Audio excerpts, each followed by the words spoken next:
Hello and welcome. Well, it's mid-year already. Can you believe it? If you had any New Year's resolutions and you hadn't started, you better start moving on it now because half the year is gone. Well, if half the year is gone, then we're going to look at how the economy has been. So a mid-year review of the economy. There's been so much jargons and percentages and that to GDP and this to GDP, but how much are you worth today? Probably last 2 years, if you were being paid 4,000 cedis a month or 500 cedis a month, if you go out in the market, what is your real worth? Is it going to get better or is it going to get worse? Where are we?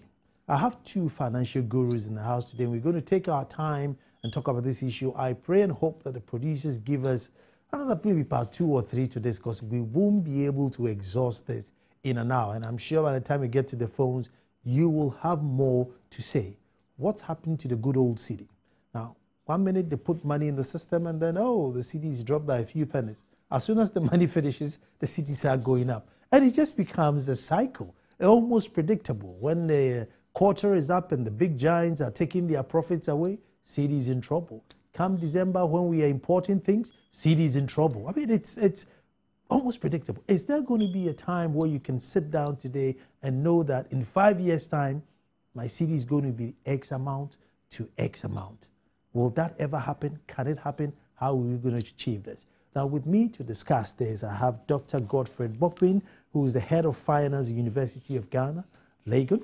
And then I have my good old friend, Dr. Theophilus Richardson, who is an economist and has a lot to say. Indeed, he predicted last year that by June, the economy will collapse. He said that, come mid this year, there's so many people who haven't been paid. They're going to tell us how that happens and how we're going to get out of this. My name is Nanan Sakwao, and this is PM Express. Don't move.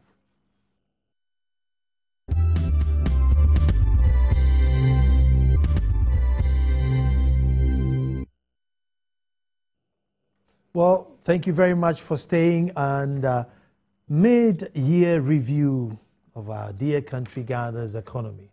It's amazing.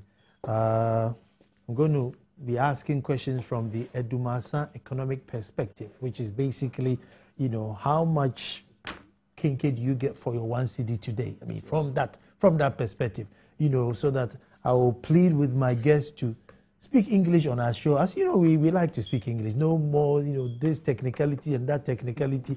Just if you have a cedi in your pocket today and you went outside, how much kinke do you get? But I'm going to start with Doc. Doc, I'll start with you.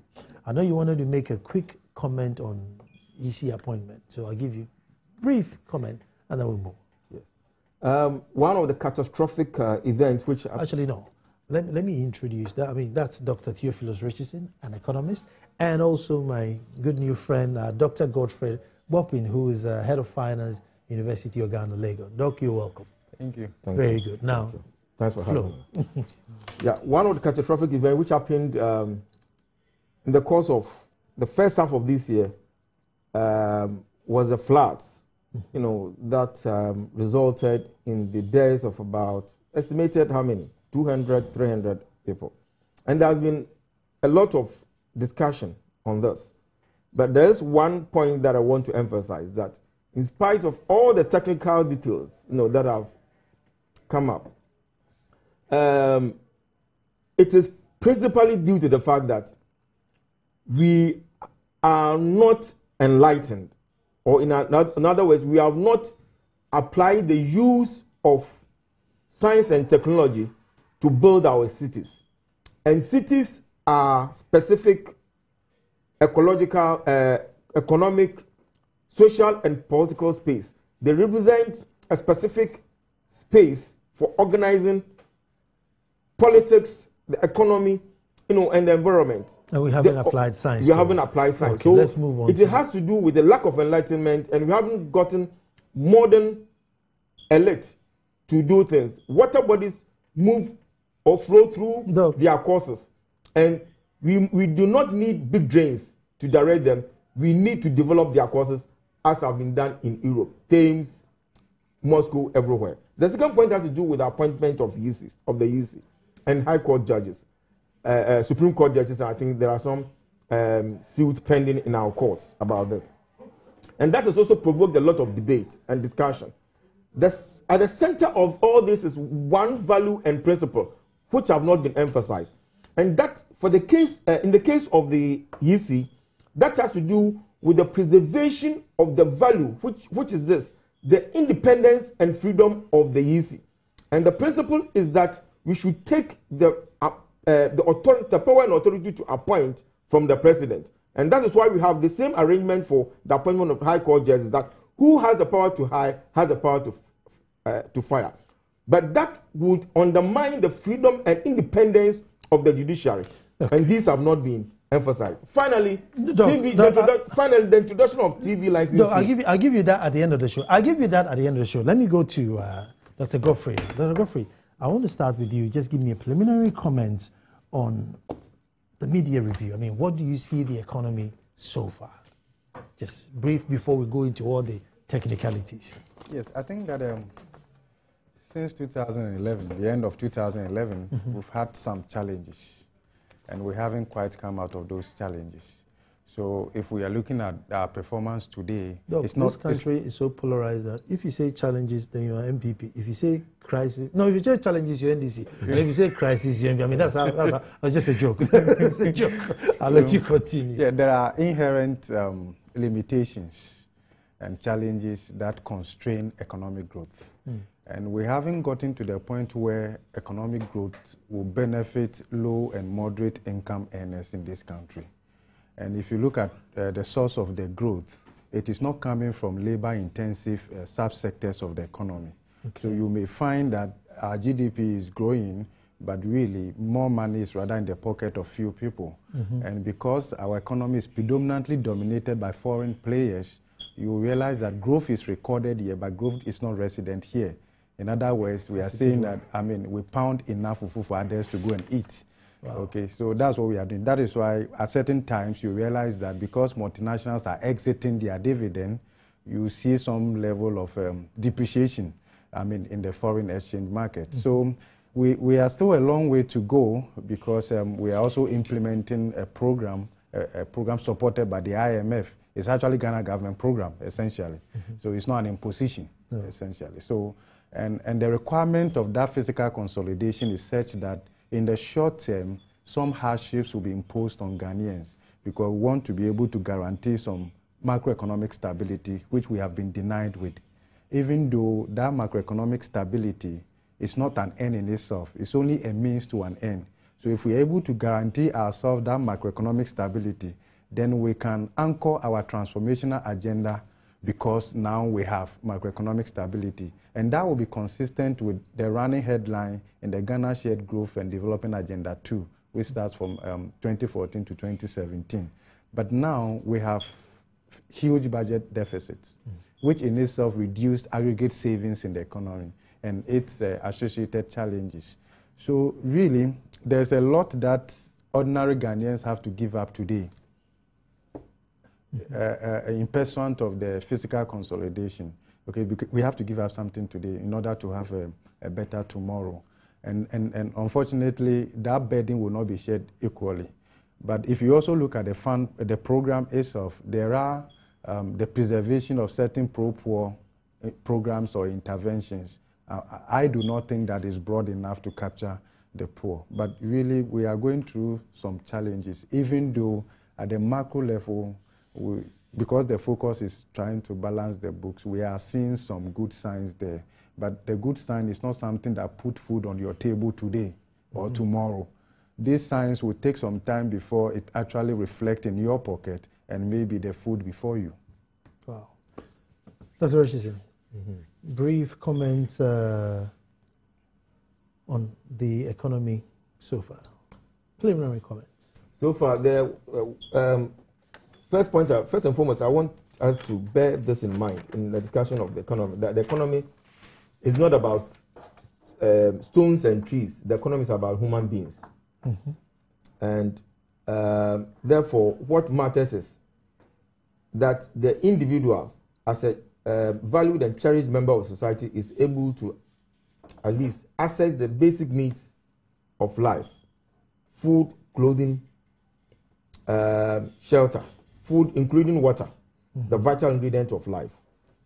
And what we have seen so far from the beginning of the year up till now is that the major developments in the economy have impacted adversely on the ability of the individual Ghanaian to access the basic needs of life.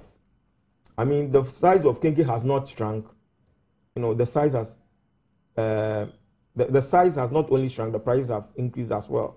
So Kenke is being sold for 1 cedi, 1 cedi 50 pesos, you know, and this is eroding the quality of life of Ghanaians.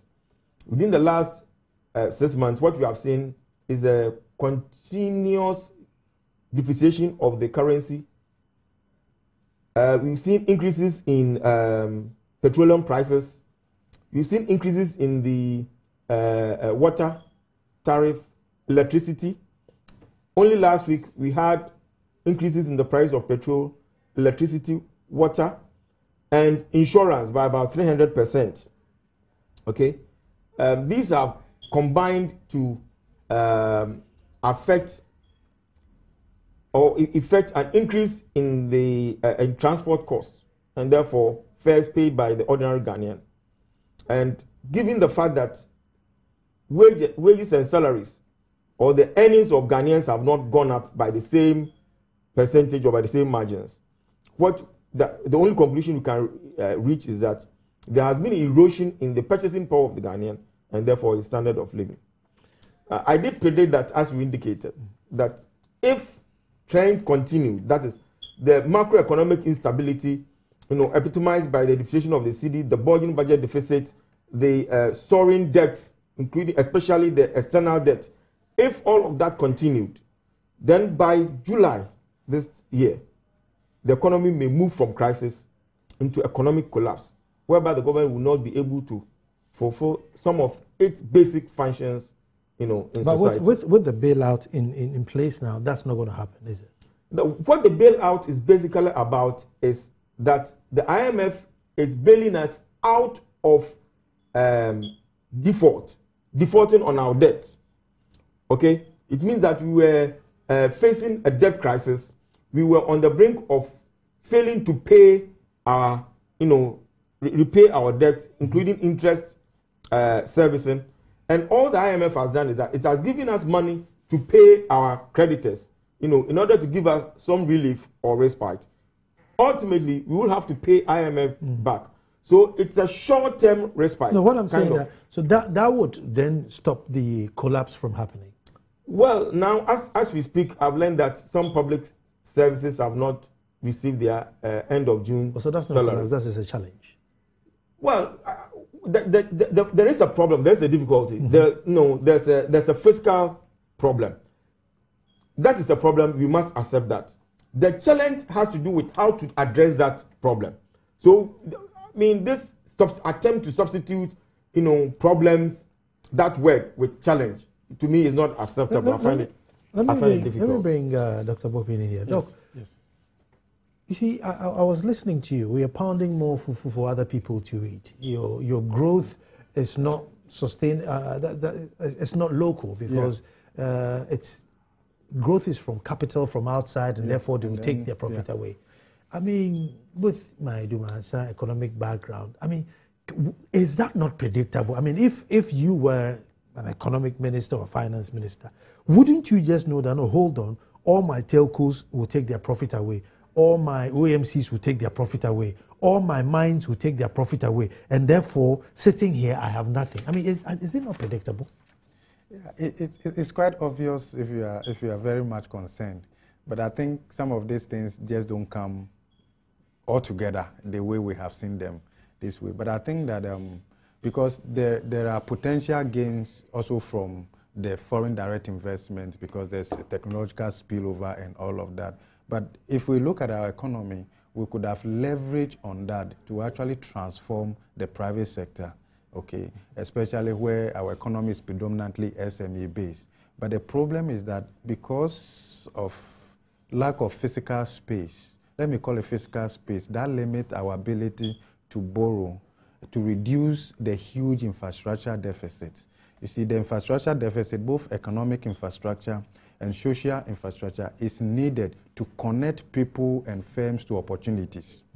But that is not there. So you then find that it's really a challenge for the SME sector today to actually grow and become multinationals. And the SME sector is actually the job-creating capacity of the economy. But can that be achieved with the sort of free market that we have? That can be achieved. With this sort of free market? Yes, that it could have been achieved if we had been disciplined, especially from the fiscal side. Okay, and if we had been efficient with our public investments. Look, all the investment that we have, a certain almost 30% inefficiency you can identify with almost all our public investment. I'm sure you'll be very conservative with 30%. Yes, because of essentially lack of institutional framework that should guarantee efficient public investments. So we haven't done that. And look, when we went through HIPIC and the multilateral debt relief, our debt to GDP came to about 36%. We could have ensured that there was a judicious use of that borrowing space.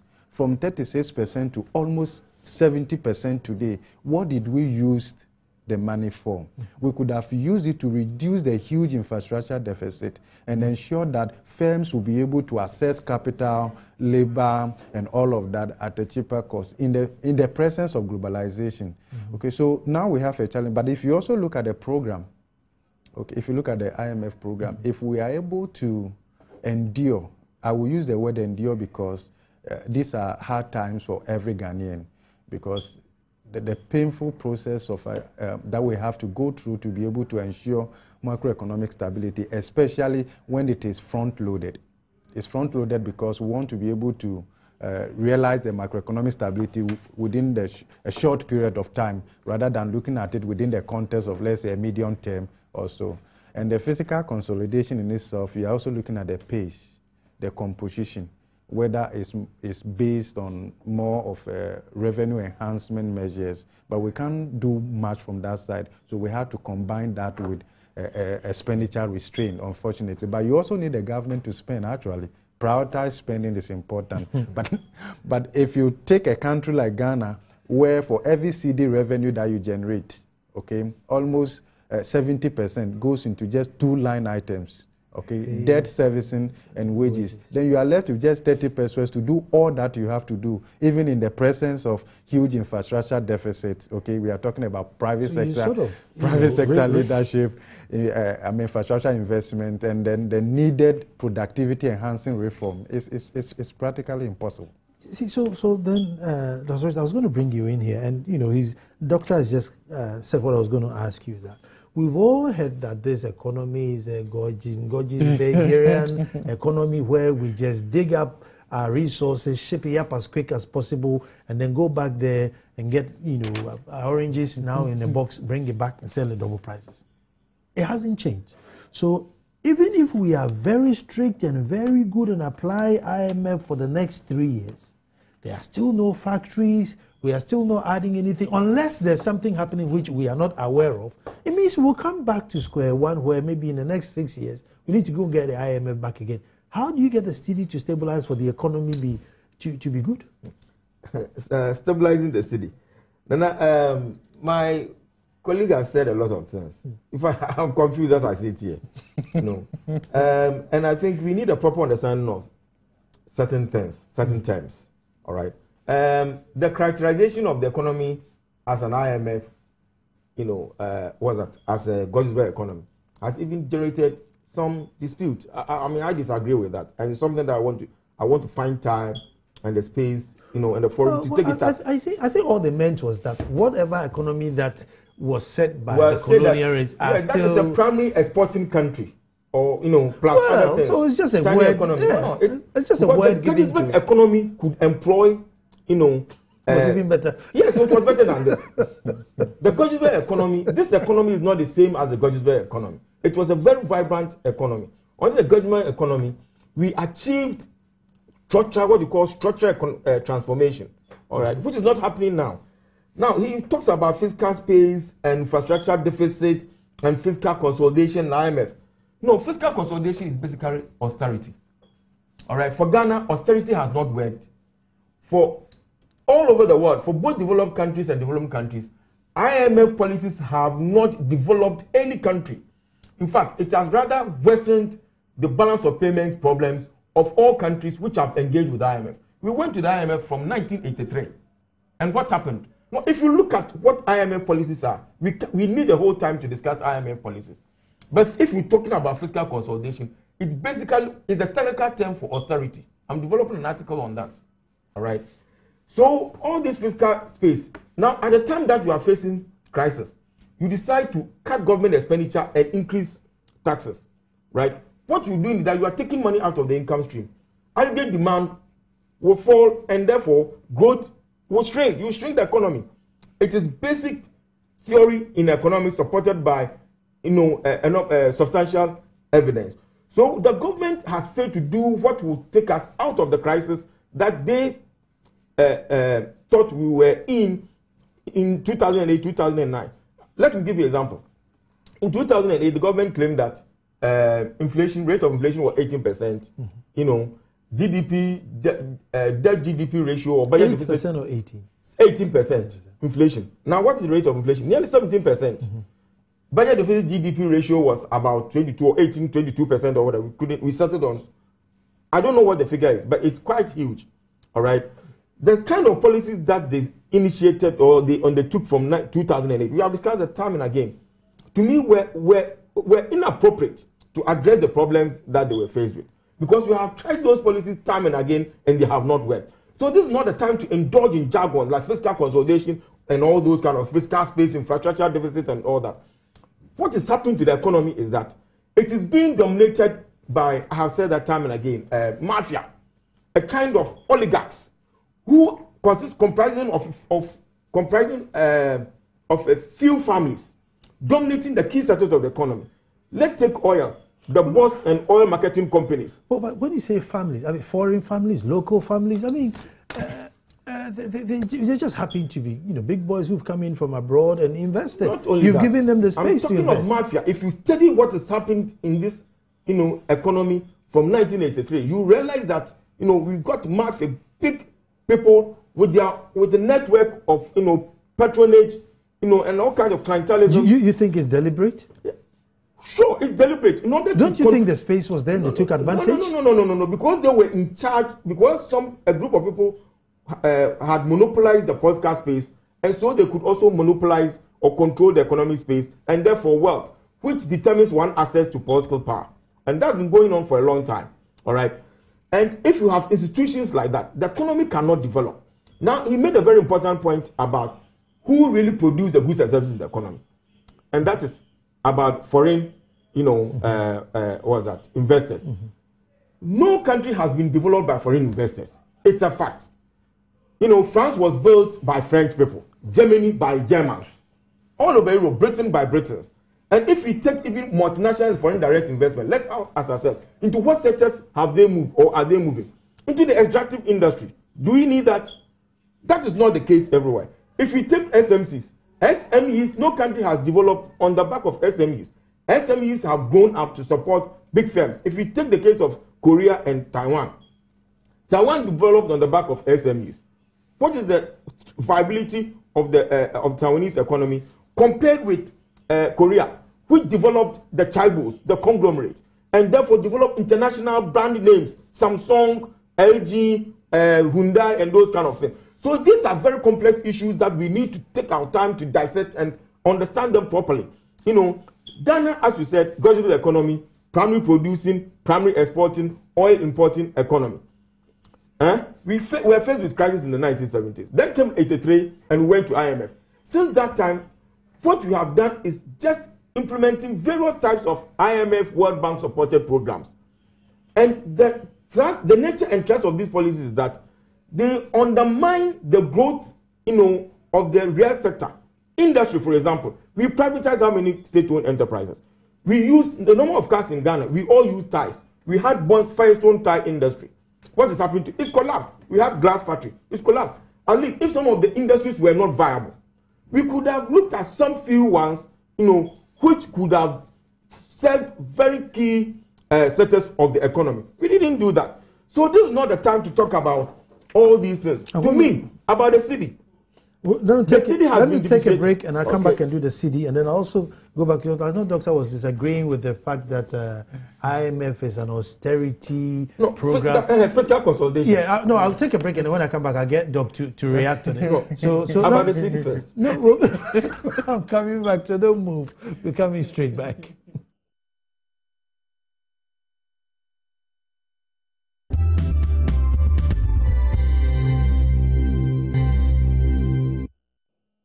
Welcome back. Mid-year review of Ghana's economy. And I'm talking to Dr. Theophilus Richardson and Dr. Godfred Hopkin. But before then, let me remind you of the Habitat Fair 2015. Multi-TV and HFC Bank, in partnership with SETI Realty, present the next edition of the Habitat Fair at the West Hills Mall in Waja.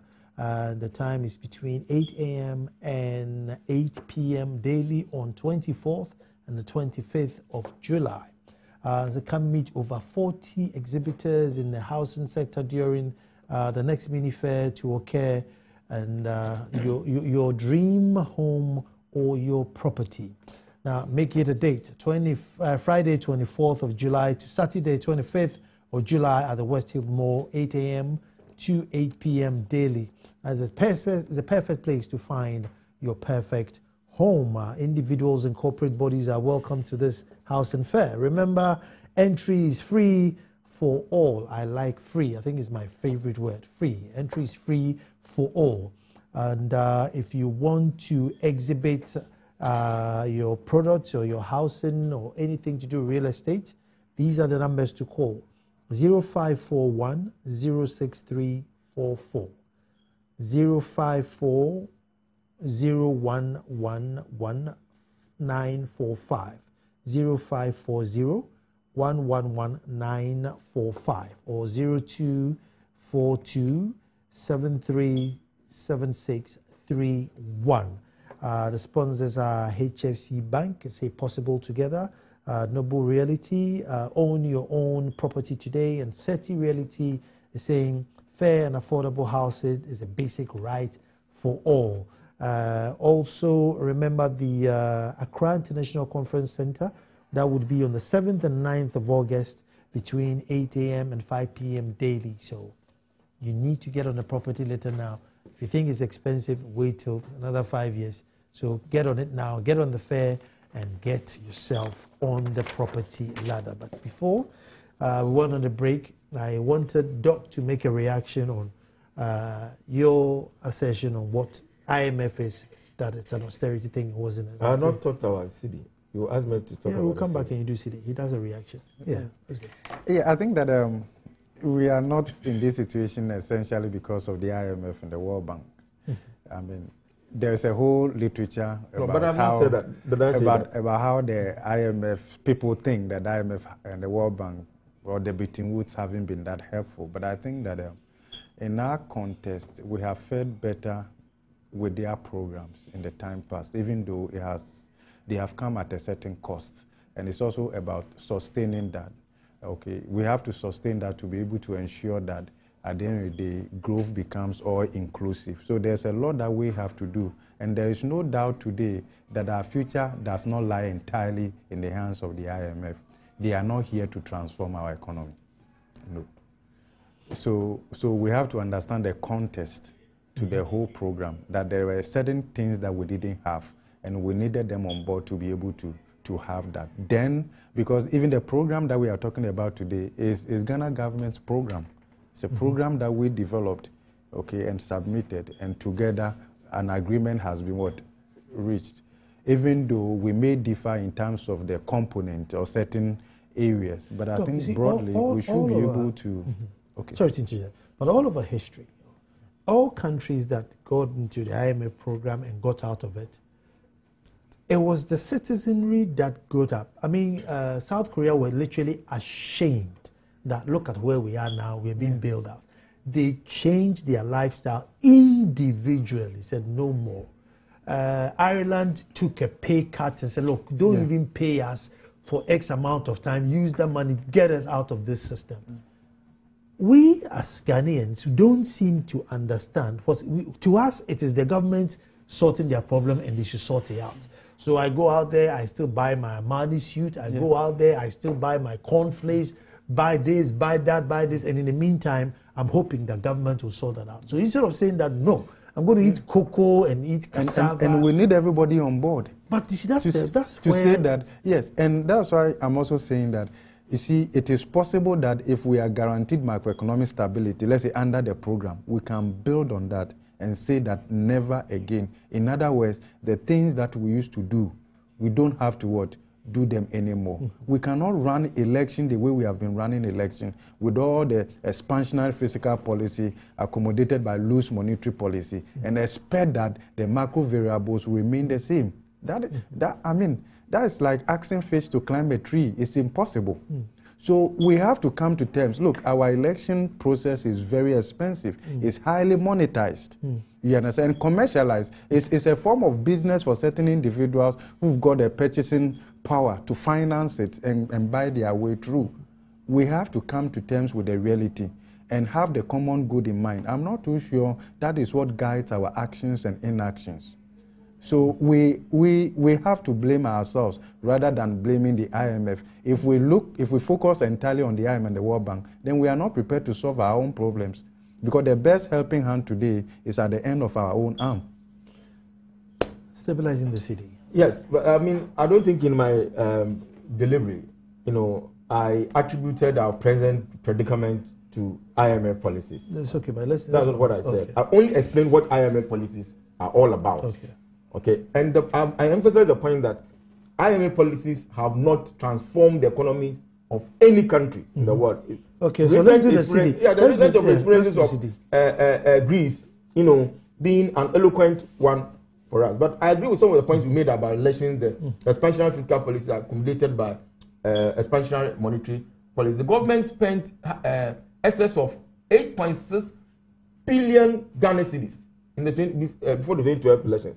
This has come up several times and it has not been explained. If the government can show us how it spent that amount of money, which was about 3-point-something billion cedis, then we'll be able to know why we are here, plus other things. So I agree with you on that point. Since 1983, since April 1983, we have been devaluing the currency, the cedi.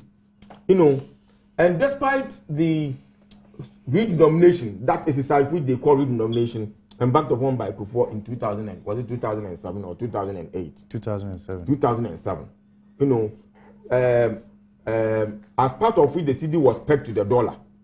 All right.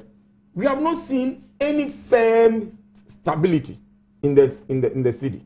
So the fundamental question it raises is, one, whether the policy framework within which we have been managing the cedi is appropriate. All right. We must go back to the basics so far as the cedi is concerned. What's the basics? And I don't think we have gotten it right. What are the basics? Okay. Well, we have to ask ourselves the kind of country we are. The basics has to do with the policy framework. I will not elaborate on this. You see, the next thing I want to emphasize is this. He's talking about achieving macroeconomic stability as a prerequisite, for growth. And there's that debate between macroeconomic stability and growth. A group of economists believe that we need macroeconomic stability to anchor growth. Other group of economists disagree and argue that growth is indeed the sufficient condition to achieve macroeconomic stability. It's getting too technical. I just want you to stabilize the cedi for me. The point there is that any economy which does not grow. We as individuals have a taste for dollarized items individually. And we've left a bunch of people there as government to say, you know what, you go and stabilize the cedi, but as for me, I'm going to buy cornflakes. In the meantime, I don't make the cornflakes, so I need to go and import it. How do we balance this? Any economy which does not produce so many goods and different types of goods does not experience sustained economic growth. No, but we can also reduce our taste. No, the taste has to do with imports and all, and that is what I'm talking about. The policy framework. All right. Look, Ghana is a tiny economy. We are operating a flexible exchange rate regime, plus liberalization of the capital markets, or a free mobility of capital. That to me is not appropriate for our economy. Let me bring Doc. No. 1 minute. I'll come back. Doc. 1 minute. Do you know what? The dollar is fixed. It's a currency union. The pound is a currency union. The CFA franc is a currency union. I don't want to bring in somebody, but we made comparison of certain currencies in his lecture last year. And there were a lot of inconsistencies in tradition, but I don't want to give anybody, beef or whatever, political something to exploit. But for the discussion of the city, stabilization of the city, what I'm saying is, I might go back to the basics. The policy framework has not been appropriate. That's all I can say for now. Let me bring Doc. Yes. We have, quote and unquote, a government. Yes. In our case now, it will be the central government, Setekpe and his team. And then probably, president at the top, but probably doesn't just signing papers, doesn't do much. So mainly central government and Mrs. Setekpe. Putting them together, it will probably be maybe about 900. And the Bank of Ghana. Yes, I mean central bank. Yes, central bank. Yes. So maybe about 900 workers. I'm just guessing, between the central bank and them. We left them there. There's about 25 million people who are out there heavy on imports, heavy from shoes, socks, laces, shoe polish, everything, heavy on imports. And we are telling them, go and stabilize the city. I mean, in that case, what do you do? What happens? Yes. There can be a long-term perspective to it, a medium-term and a short-term. It comes down to leadership. You can see a problem basically through the eye of leadership. It's very, very important. More so in terms of the policies that you put in place to transform the economy gradually. That would also shape taste and preferences. Look, let's look at it this way. Where we have to use the common fund, our own generated revenue, we can put the public interest first. But if you work and you had your money and you want to import furniture from the US, I do not have a problem. That's your money. Leadership comes from how we use the common fund for all of us, clearly. And you have to be able to back that with the right policies that says that, because you cannot transform the economy within a year. No. Structurally. You see, and when we talk about macroeconomic instability, all those deficits, they have a way of influencing how economic agents also behave. Okay, because of huge fiscal deficits, you will find that interest rate is going up. Currently, we are borrowing in excess of 30%. And so I'm asking you, what can you do with that level of interest rate? Then you realize that if you want to produce here, you cannot compete in a globalized world. So what becomes ideal is for you to to import. And we are importing. And the reason we are even importing basic things like contemporary and the rest of them. And you will find that it's easier perhaps for the middlemen and middlewomen to maybe import the item from Burkina Faso rather than going to the western region because of poor roads. So you realize that you need infrastructure to actually link the farmland to where our mouth is in the city. But we don't have that. We don't have that. So what is then ideal for people to do is to Is to import. We sit in this country, more than 70% of business input costs is imported. Wow. That should be a worry. 70%? Yeah. I think it's time to hear your view on the media review of business input costs. It's 0302221170 0302221170 702 703 704. Let's hear how the year has been to you. Maybe for you the year, because with every bad turn, I mean, people who are selling generators now, I'm sure if I call them, they'll be doing the somersaults. So, but Nana, let me say this: who engage in the importation of goods? That's the oligarchs, people with vested interest. Not necessarily. Kokompe people are investing. Kokompe people. Abusukai are investing. What is the public interest? You're talking about the public interest. What is the public interest? Who determines the public interest? What's the purpose of government? We have pension crisis. Health sector is collapsing, and he's saying that 70% of business inputs are all imported.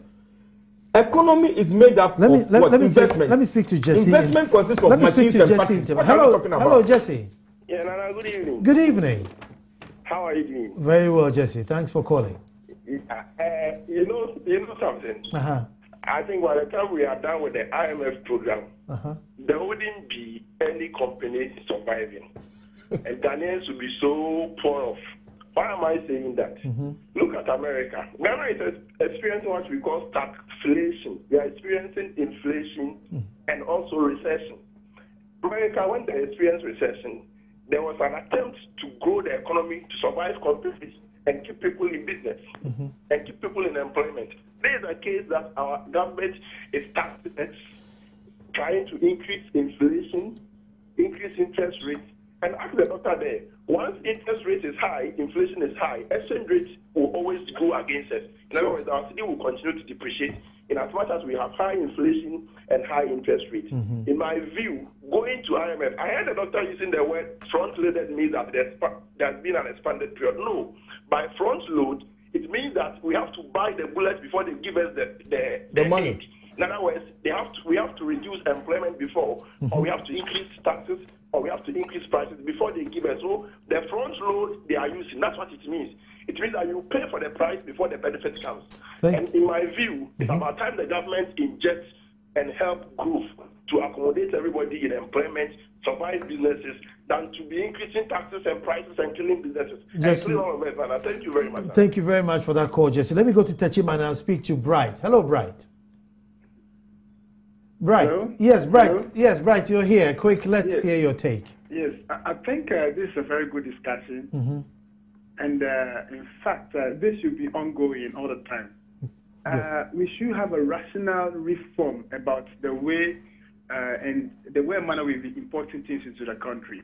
I think government too should at least encourage all the private sector to also be in the position to produce so that we can also export. In addition to that, to the way a manner Ghanaians have developed the culture of wearing, imported goods is not increasing too much. I think we need to look at what we have locally. Let's wear the kind of clothes that are produced locally. Thank you very much, Bright. Let me go to Kwawu and speak to Sami. Hello, Sami. Yes, I'm on the line. Very good. Let's go. The problem we are having in Ghana, you see, we must start the orientation and sensitize the Ghanaians about how we do at least patronize made in Ghana goods. So see, that is the problem we are having. You see? So the thing is, the orientation must start from our schools, so that when you arrange them from the very beginning, when they grow up, they will not develop this for the foreign product again. I think that's another good idea, and I'll put it to my doctors whilst we're here. And okay, well, I'm going to Tamale. I'm speaking to Mohammed. Hello. Oh, Hudu, sorry. Hello. Hudu. Yes, my brother. Yes. I also want to contribute to the program. Thank you very much. You're there. Let me hear your take. Okay. You realize that in order to achieve economic development, you need economic growth. Economic growth here means that you have to be in a serious productivity. To achieve productivity, you will need to be sufficient in all the productive inputs, which is capital, labor, and the rest of them. So if you, in the Ghanaian context, you realize that we are in a zero deficit in all of these productive inputs. So what it means is that the educational system in this regard is not helping to ensure that we are able to combine the factors of labor to be self-sufficient in productivity and to realize that we need economic growth. And so something serious has to be done regarding our educational system. Thank you very much. It is the responsibility of the national government to do that. Thank you very much. Let me go to Dr. Godfrey. Yes.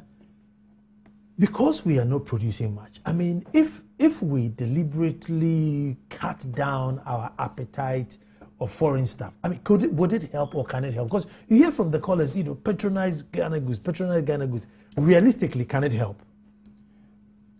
You have to balance it. You can't just wake up today and say, cut this, because it will take some time. And it's also about substitutes, whether we can have that substitute. Because even when our city depreciates, we should be able to switch from imported items to what? To local items, because the price of imported assets should become expensive relative to what? To locally produced. But you realize that that switching does not depend only on the exchange rates. Let me speak to you. Is it Emmanuel in Western Region? Hello. Good evening. Good evening. You're on air, my brother. Let me hear your take. Yeah. Okay. I would like to educate Ghanaians and say the ordinary person, is it human being who change a rate or a system? Let me give you an example. Dollar is going for 3.6 and 4.00. Is it human being who will change it tomorrow, or is it a system that will automatically change it? And this is a system, what caused it? And this is a human being, what compels him or her to do that thing? This is what an ordinary person wants to know. Why today is this and tomorrow why is that? What caused that? Thank you very much. These are sort of basic questions which, as amazing as it is. No, he was just trying to find out that. Is it a system that will determine that the dollar will be 4.2 today and 4.3 today? Or is it somebody who sits there decides it's 4.2 today? As simple as it is, I'm sure there are many people who are wondering how this demand and supply thing works. I asked about this stabilization, the CD stabilization, then you take me off. I think that some of these, what is happening is deliberate. In order to promote the privatization agenda of the government under the PPP. I know, and some of these things, discussions, you may give away. Is it not too much pressure that you may give away things that you are developing in your articles? All right. There is an underlying reason. I suspect a deliberate policy by the government for the city to depreciate up to a certain point in order to achieve certain objectives. For example, we have seen attempts to privatize the energy sector. And there's a cost element. I mean, this show will have to continue. We haven't gotten there yet. But the point about all these imports, and he's talking about long-term loans, we need investment. All right? Economies grow on the back of investment. But what type of investment? I don't think we are running short of investment in this country. The type of investment are the investment in factories and machines. That is gross capital formation. When we talk about capital formation, we are talking about investment in factories and machines. What is the government policy towards investment and investment in industry? Even food policy. What is the government policy, towards food security? All lands are now being sold or grabbed for estate development. Who are doing that? Who are behind those real estate developers? So that's why I'm saying that we have oligarchs, vested interests, who have accumulated wealth and doing the imports with their networks, in order to ensure their grip on the control. Would you say they are taking advantage of a system, or they've gone to bed and actually calculated? They have created themselves since 1983. Let me hear, Docs. This conversation, I hope my honourable doctors are free. Otherwise, what is the purpose of so government? We can continue on what Wednesday. Is the public interest? Let me bring I have talked about all these macroeconomic interests and all these economic chapters. I'm tired of using them. Do you think these companies wake up in the morning and plan, or it's a space they find that, well, why not? It's legal, I can do it. Yeah, they are responding to the incentives that the economy offers, and they are trying to take advantage of that. That is where you need regulation. But as business, that's what you do. You take advantage. Yes, so you also need regulation to moderate the appetite of business, which we haven't done. But have you got the capacity for that regulation? You understand that? So you also want to balance it, because the point is that you want to grow your economy. You cannot get all the capital here to do all the investment. So you open up to get capital from what? From outside, okay, in order to complement whatever that we are able to generate here. And don't forget that once we run fiscal deficit, that will also reduce aggregate savings. But you also need savings. Okay, our savings level is very low. In what sectors have the capital been moving into? But these are what sectors? These are entrepreneurs. Guys, we're going to continue tomorrow and Wednesday. Oh, no, they'll give us 5 minutes. They said that, No, we're doing tomorrow and Wednesday the same topic because we haven't even done energy yet. We need to look at how the energy is affecting the economy. Sure. We need to look at ECG, pension crisis. So tomorrow and Wednesday, we're still going to look at this. And this is about human beings. An important subject. We call Ghanaians. But I want to say thank you very much to Tanti's Fashion, who makes my shirts, and they're made in Ghana, so the profit is kept here to balance the CD. And they're on 024 366 2001 024 366 2001. Give them a call and get yourself a nice made in Ghana shirt and try and help your economy. But Tuesday and Wednesday, we're still looking at how the mid-year review of Ghana's economy, and indeed what we can do to make it better, particularly as citizens. What can we do patriotically to help, make things better for all of us? Thank you very much for watching. Thank you, Doctor. Thank you, Doctor. I was grateful. But tomorrow and Wednesday, we'll continue this conversation. Thank you for watching.